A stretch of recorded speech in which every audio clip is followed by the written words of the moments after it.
Këtu ka marrë fund, se këtu s'ka shtet ligjor. Këtu ka vdekur, shiko. Po ças paku më. Po këtu ti ke kontrollin lart shtetit, ka dalë jashtë loje. Po pse ka emrin kontrolli lart të shtetit? Kontrolli lart të shtetit duhet të kapi përveç kryeministri më. Pa ne më të tjerë të poshtë. Pa ai këtu s'ka asnjë kompetencë. Ai është këshiltar. Ai thot, këtu ja vjedhur 1 miliard euro nga qeveria, nga ministrit, nga pushteti vendor. Ai kryeministri ja fal, nuk e çon atje. Po çfarë është kjo? Atëre pse ekziston ky? Ai tepër që ka dhe opozita këtë. Iku kjo. Po kemi edhe një avokat të popullit neve. Unë e kam quajtur avokat të djallit. Ku është ky avokat i popullit?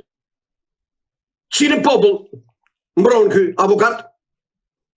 Çka ka mbrojtur ky deri sot? Kush mbron aktet antidemokratike? Ç'a bën? Si sa një fjalë ky avokat i popullit kur gjykata kushtetuese anti-shqiptare mbrojti ligjin e listave të mbyllura. Pra i mbylli gojën. Si kjo që nga ligj kushtetues kur listat e mbyllura e fshin janë kundërshtim me nenin 2 të kushtetutës të Republikës Shqipërisë, që përcakton sakt sovranitetin në Republikën e Shqipërisë i përket popullit. Duke vënë listat e mbyllura, ky nen u fshi. Unë dyshoj shumë se ndaj Shqipërisë dhe popullit shqiptar ka një skenar ogurzi. Edhe e filloi nga Europa rreth parë, nga Bashkimi Evropian, që i lavdron dhe i mburr liderët tanë që 35 vjet, ne na kanë nxirr jetën, na kanë pirë gjakun, edhe vazhdojnë akoma t'i mbështesin.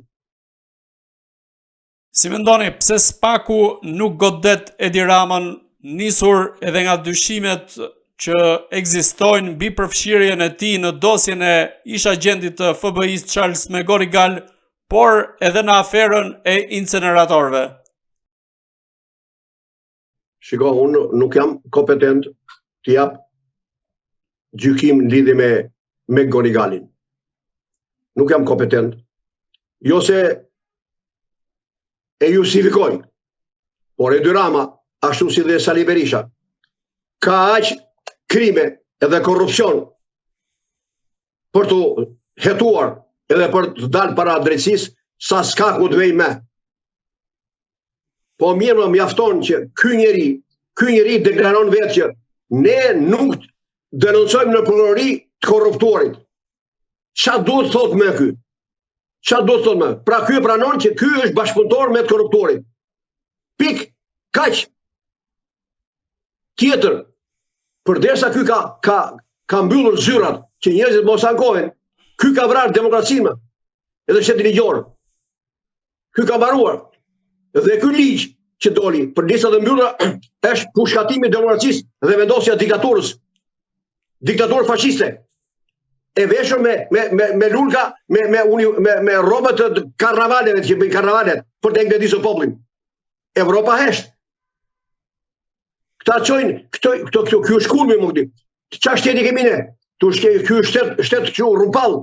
Këta zihen për një ligj vup te Komisioni i Venecias. Po mirë, çfarë juristës pas kemi këtu në Shqipëri? Si ka mundësi më? Gjithë institucione. 1, 2 dhe ço atje. Kush jemi ne? Po mirë, Franca, Anglia, Italia, te Komisioni i Venecias çon gjërat. Kjo është jashtë logjike. Kjo është ulje që i bëhet institucione shqiptare. 1, 2 dhe Komisioni i Venecias. Tani hajde gjë e ti tash, komshiut më zgjidh mua sherrë që kam unë në shtëpi, në familje. S'është drejt. S'është drejt. Nëse që ka që rrupall kjo punë. Po mirë, pse i mbajnë këtë kryeministër piktor Bojoci, kam thënë. Pse rri ky kryeministër kur që ka kaq baft? E tjerë. Kështu që këto probleme janë të thella të neve. Por bota na ka përdorur si kavje eksperimentale dhe akoma vazhdojnë me antikomunizmin falso, se gjoja duke tremur shqiptarët me antikomunizmin, këta kujtojnë se jemi të ngopur në me kaq. Por këta se kuptojnë ose s'duan ta kuptojnë. Se shqiptarët sot e kanë parë botën. Unë për shembull, se kush është antikomunizmi, jo këta që thonë, se këta antikomunizmi shqiptar është anti-shqiptarizëm. është vërtetuar për 35 vjet. Unë e kam parë se çfarë ka bërë, se kush është antikomunizmi dhe çfarë ka bërë ai për qytetarët e vet, e kam parë në Shtetet e Bashkuara të Amerikës. Antikomunizmi është armik i varfërisë, i padrejësive, i pabarazisë shoqërore dhe pasurore. Nuk është armik i njeriut të pafajshëm. Kurse këta vazhdojnë akoma, diktatura komuniste. Kush ka bërë krimin atko, dënoj.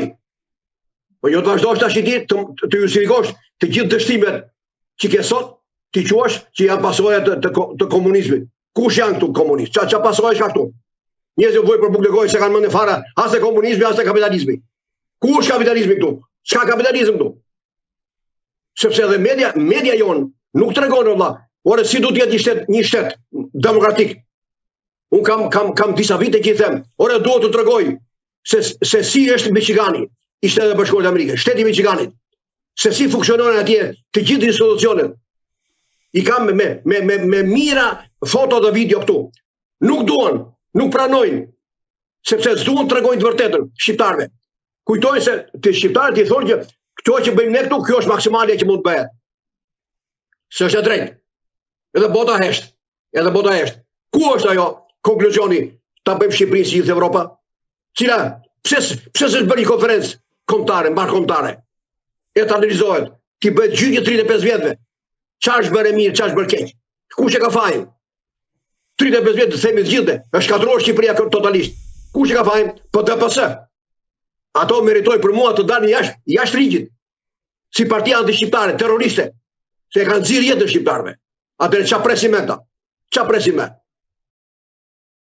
Zoti Dyshniku, nisur nga këndvështrimi juaj, por edhe ajo që mund të keni perceptuar, si mendoni këtë radhë pensionistët do të votojnë për Edi Ramën apo do t'i japin goditje në 11 maj sa i përket procesit të votimit? Duke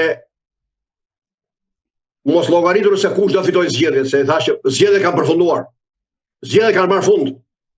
Këto janë shfaqje artistike, karnavale.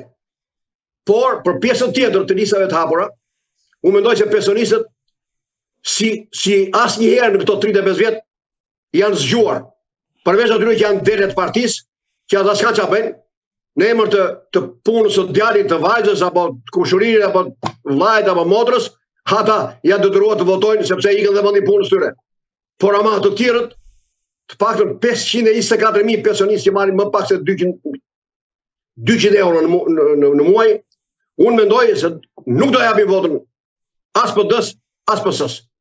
Aq më tepër këtij njeriu, Edi Ramës, që jo vetëm na përbuzi neve, por as pranoj të na takoj, të na dëgjoj se çfarë ankesash kemi, edhe çfarë zgjidhje që japin këtij njeriu.